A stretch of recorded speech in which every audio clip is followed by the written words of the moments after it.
continuing right we are finished on page 75, that we human beings are the only breathing creatures that consistently and unconsciously embed pauses, unnecessary breathingless gaps in our breathing cycle.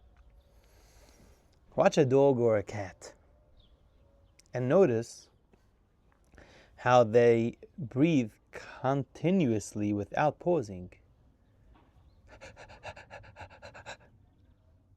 When alarmed and frightened, their connected breathing intensifies and speeds up to bring more oxygen and present moment awareness into their body.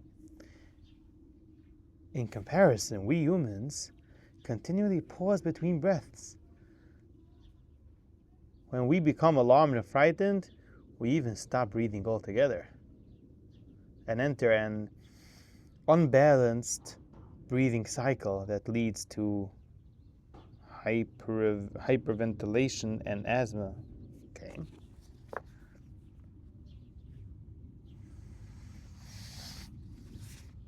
This habit of pausing between breaths occurs whenever we enter the mental realm and become adrift in thinking.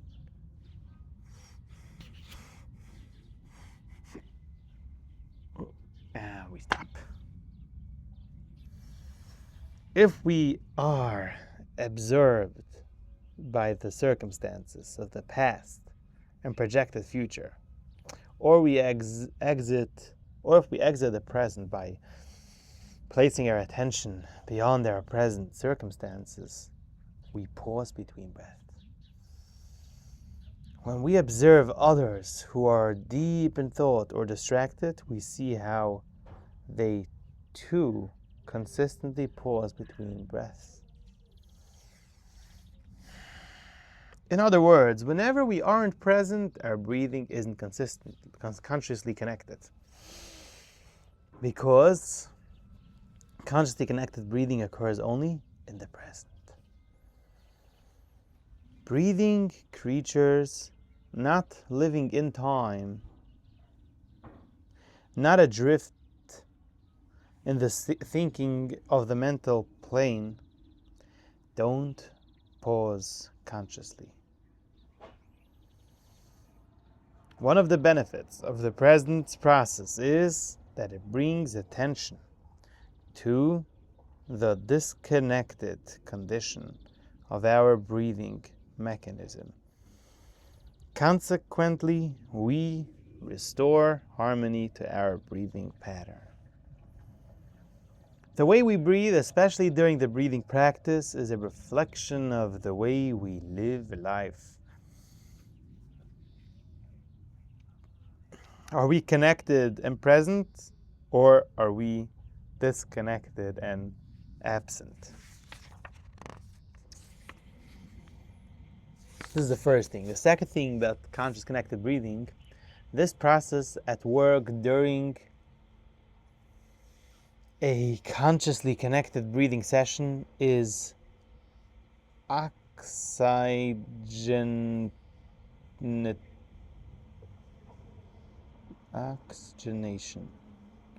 Increased oxygen.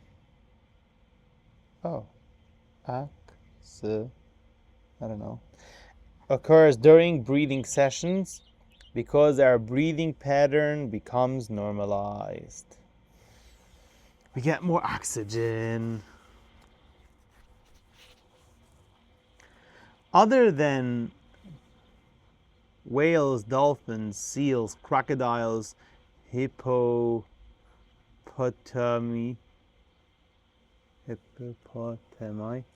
and other creatures that hold their breath deliberately when they submerge, breathing creatures breathe fully and without pausing in order to maintain present moment awareness and high level of oxygen, as well as pausing. We humans generally use less than 20% of our lung capacity, which renders us oxygen deprived. On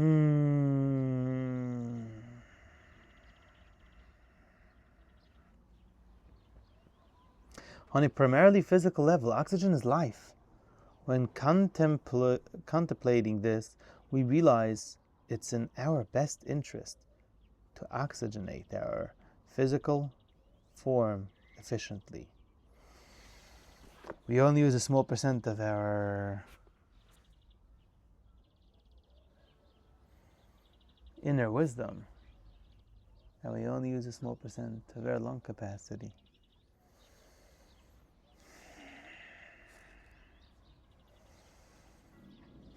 And by increasing breathing, Note, breathing deeply and fully with each breath throughout the session is encouraged, but not essential. It isn't essential because the presence process pivots on the gathering of present moment awareness, not increased oxygen. Present moment awareness accumulates when we consciously connect our breathing. Increased oxygen is an added bonus. The more present we become, the more our thirst for oxygen increases.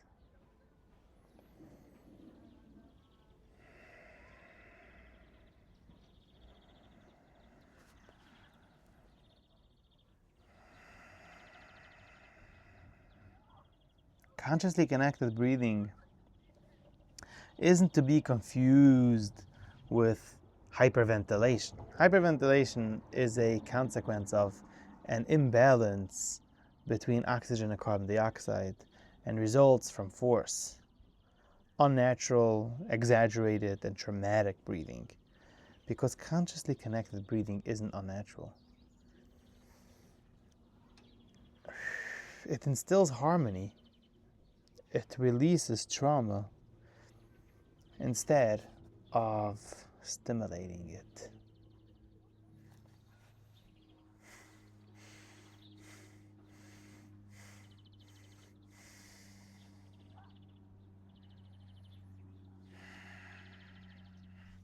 Any discomfort experienced from consciously connected breathing is the consequence of unintegrated past trauma surfacing into our awareness for integration.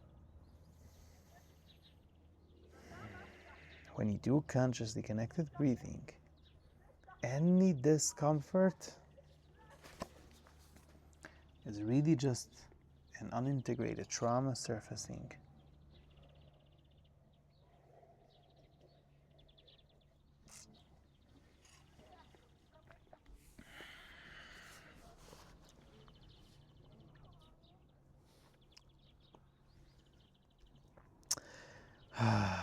Surfacing our awareness for integration.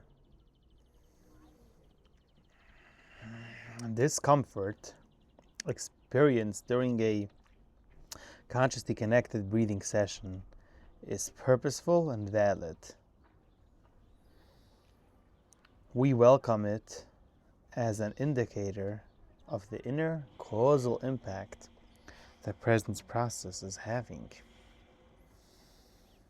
During the initial stage of each consciously connected breathing session, we may encounter varying levels of personal resistance. This is normal. We either overcome this or it overcomes us. There are three levels of resistance we may experience. The first level of resistance is physical and is evident when we say to ourselves, I don't feel like doing this. It's too hard.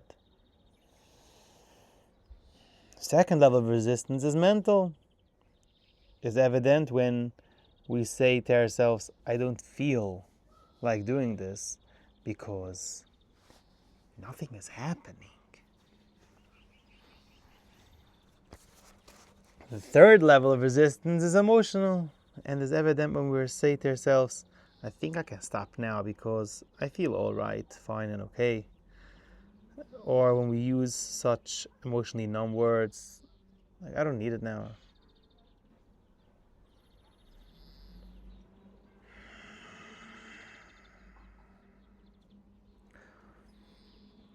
All of this is resistance to feel something uncomfortable surfacing.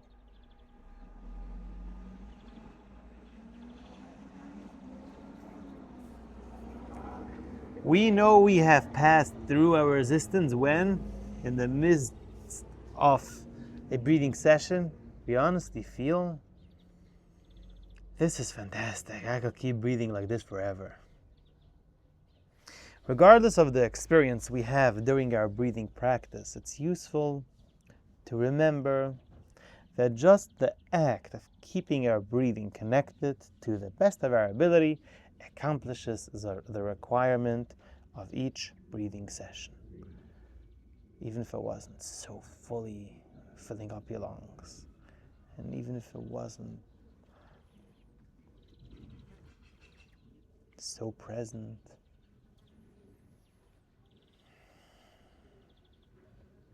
Approaching these sessions expecting some sort of profound experience is misguided.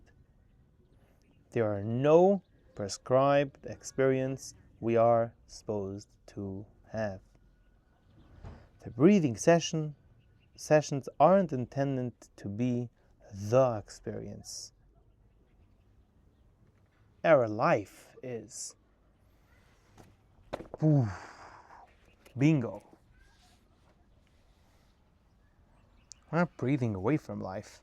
We're breathing to come back here now, feel whatever life feels now. I sometimes think that I'm not breathing good because like nothing is happening. I'm just sitting, breathing, not going deep. I don't know, like it's my mistake. There's nothing that needs to happen.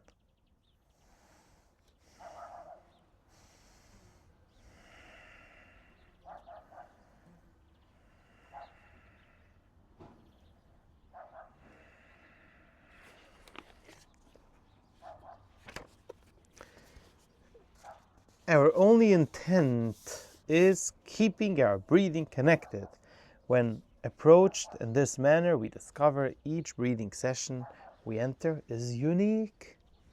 Each session manifests as what's required. Accordingly, even experience we have when connecting our breath, every experience we have when connecting our breath is valid.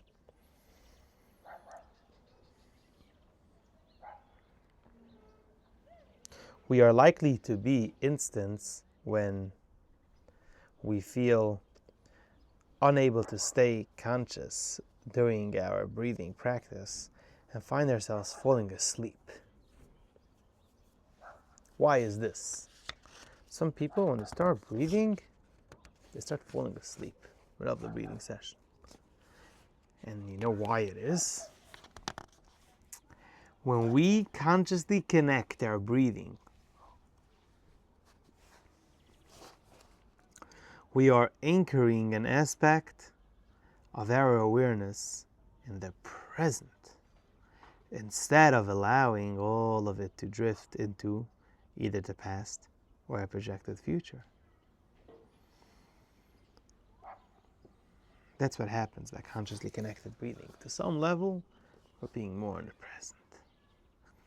Consequently, instead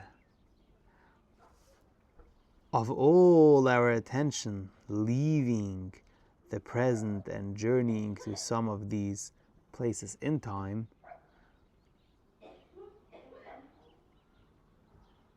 instead of us being all sunk into that, some of these places in time are drawn toward us. They're pulled into the present.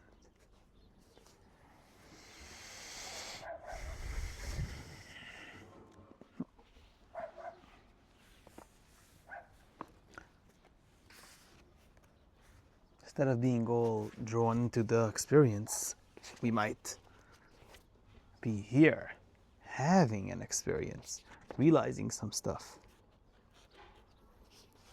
As they are pulled into the present, until we have accumulated a degree of present moment awareness, some of these places in time still have a strong impact on our attention, which causes them to override our attempts to anchor ourselves in the present and instead drag our awareness into a dreamlike state that manifests as waves of unconsciousness. Interesting explanation. By breathing, we're getting more present. Being more present, instead of us being stuck into past, some parts of the past are coming to us, into the present. And when we aren't yet fully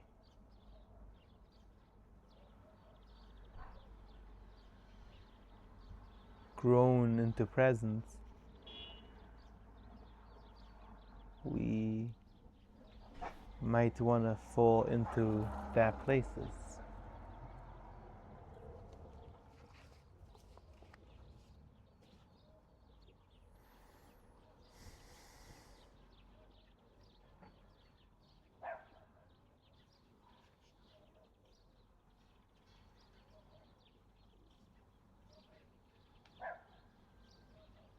They override our attempt to anchor ourselves in the present, and instead we're being dragged into an awareness of a dream-like state, waves of unconsciousness. There's like thoughts coming in, but I'm not being stuck on the thoughts, I'm being here. But these thoughts are pulling me away from the here, but I'm here. So not being fully in the thoughts,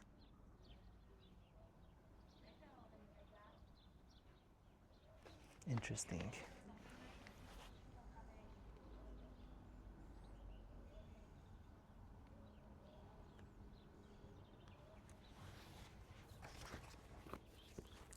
In the present, unconsciousness appears as sleep. When we are overtaken by these waves of unconsciousness, we find ourselves slipping into a sleep-like state without any apparent warning. We only realize this has occurred when we awaken and discover we have been sleeping instead of consciously connecting our breathing. Nodding off into states of unconsciousness is normal when we attempt to extract our awareness from time. To be frustrated with this is nothing but drama. During our journey through this process, we may even become enmeshed in what manifests as sleep loops, so that each time we sit down to breathe, we fall asleep. This is no cause for concern, but a reason for perseverance. The way out of this predicament is through it. We continue to persevere until we break through the unconsciousness that's arising for integration.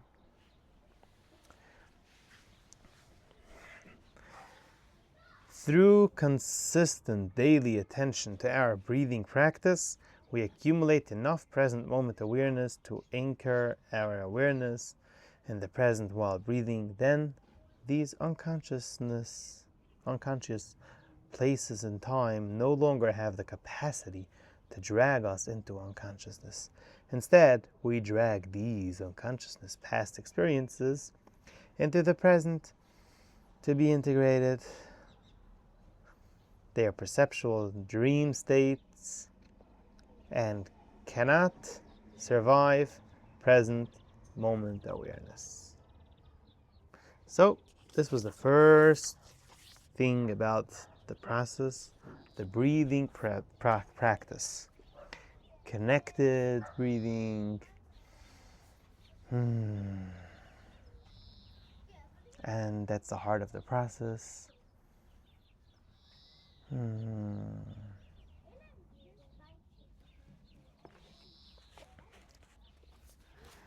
2 is the conscious responses.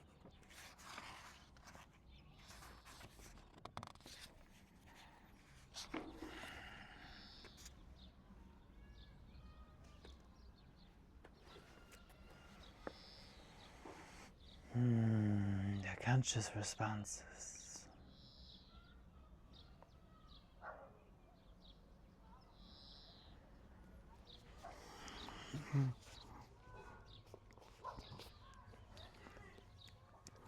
Conscious responses are a tool we wield in order to respond consciously to those experiences that will normally draw a reaction from us.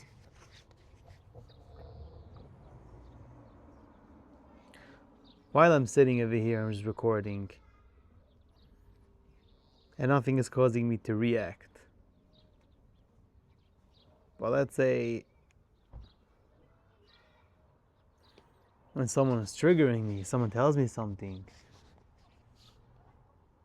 and I want to react by shutting them down, by getting angry. Here's where conscious response is coming in. This tool is used by the mental body to bring into our awareness the unintegrated emotional signatures at the root of our confusion. We are given a specific conscious response for each of our 10 weeks of this process, plus one to be used during every breathing session. The conscious responses activate awareness of aspects of our experience in which we are blocked. By becoming conscious of these blockages, which we do through felt perception, we integrate them. Hence, the more we... Oh, this feels more comfortable.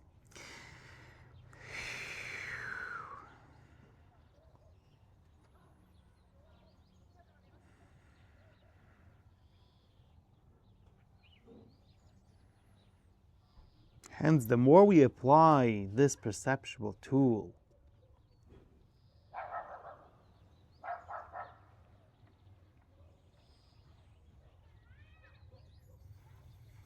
to our experience, the more efficiently we accomplish integration.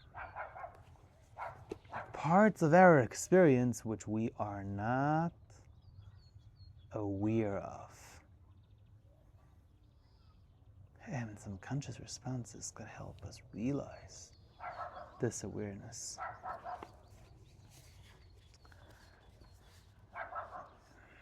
And through that, integrate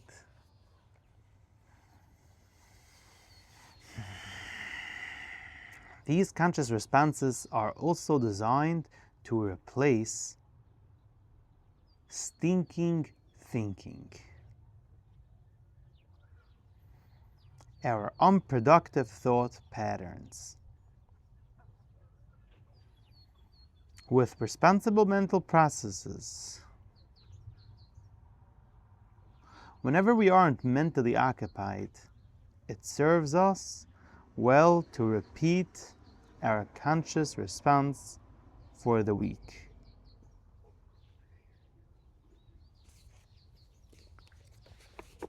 Stinking thinking,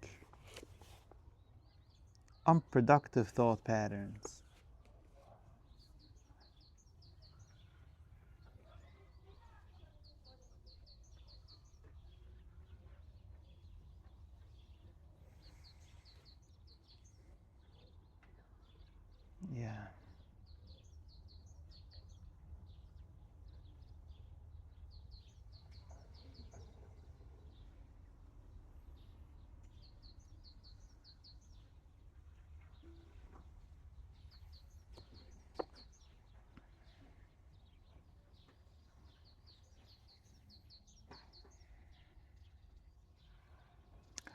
We could go to a therapist and get validation for our unproductive thought patterns. Staying in the same loop, not even being aware of where we're not realizing what's in our experience, just staying stuck there.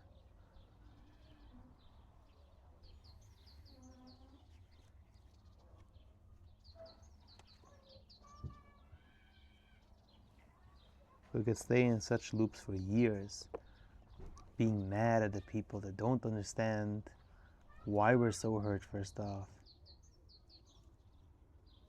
and just continuing to loop around being hurt.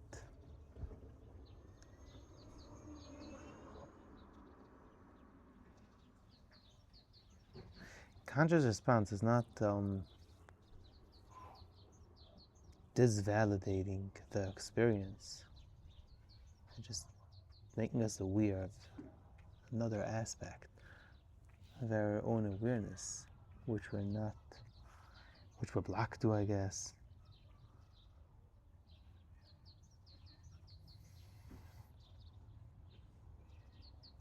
Or let's say getting closer to the awareness that we are the observer.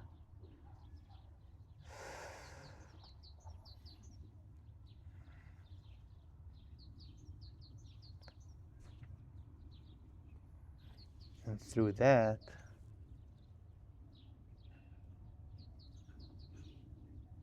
we can integrate what's beneath these patterns.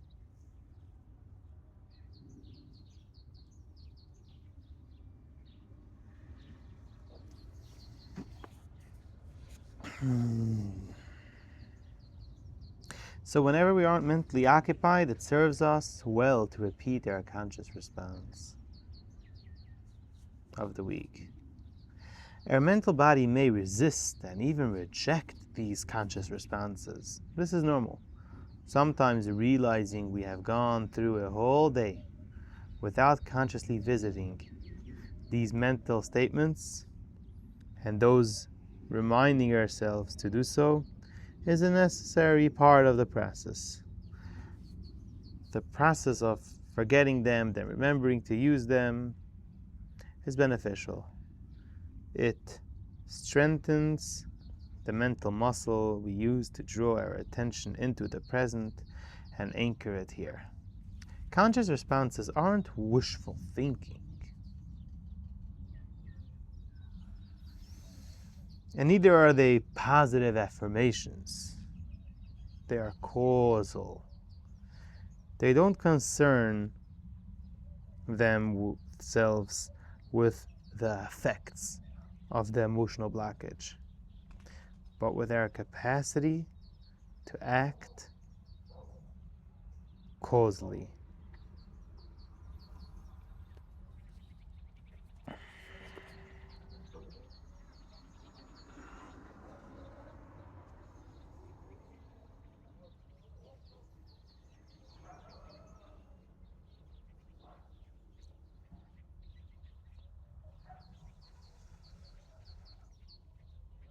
It's not a fight. Oh, I'm feeling now this and that feeling, and I'm thinking this and that pattern. Conscious response, oh, different. No.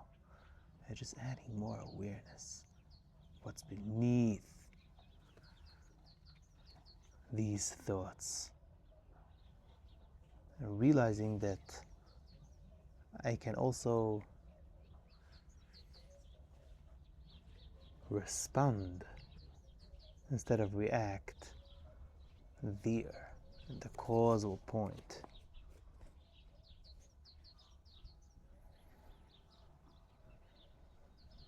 A person who moves through their experience mentally repeating, I am abundant, I'm abundant, I'm abundant, over and over because they have no money, is using mental repetition as a positive thinking, which is nothing more than wishful thinking. They are driving the fabric of their mental affirmation from a physical manifestation of their unintegrating emotional charge.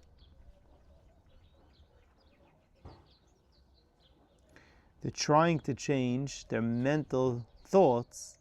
Oh, I do have money, when their whole circumstance of not having money doesn't start in their mind. It starts in an emotional part.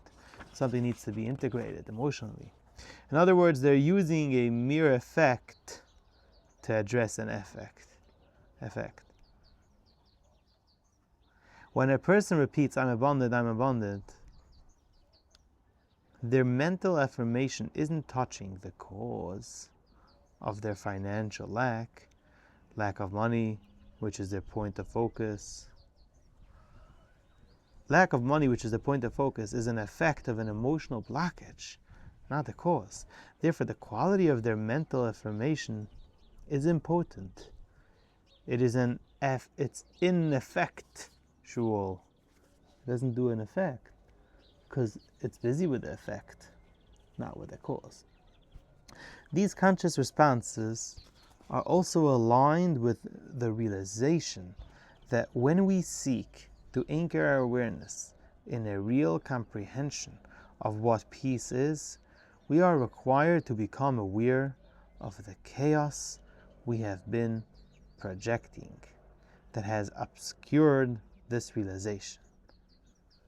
By resolving our projected chaos, we naturally restore our awareness of peace. So maybe sit with the I'm not abundant feeling with the chaos and sit with the core of that beneath the mental body. And there's where you'll have your conscious response. Accordingly, conscious responses bring awareness to unconscious aspects of our experience that are impacting the quality of our experience. We don't wish or hope our chaos away. Neither do we ignore it. We bring it, the chaos, into awareness so we may integrate it consciously and responsibly, gaining the required wisdom from it, from the chaos. Running away from the chaos, ignoring it, fighting it, and just staying stupid, not getting that wisdom which the chaos is actually telling us, or bringing it into awareness and sitting with it and learning the lesson of it, the inner wisdom.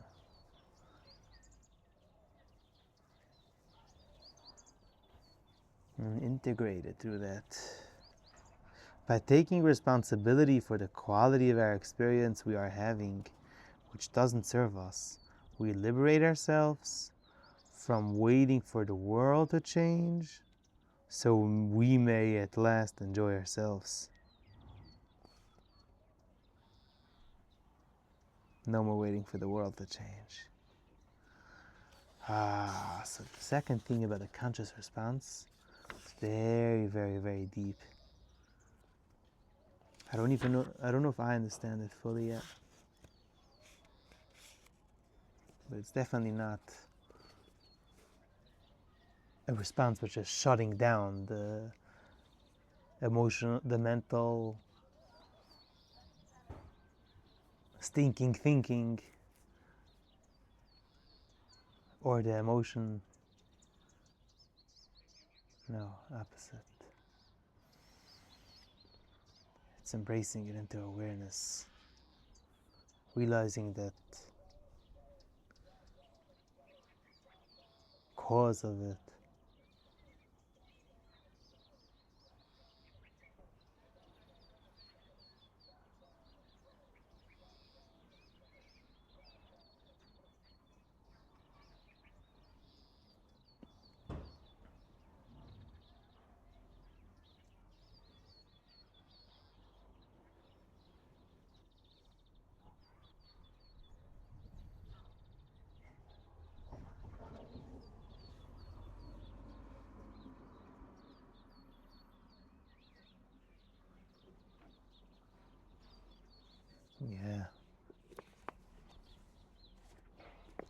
Wow, we're up to page 80. We're so close to starting the process.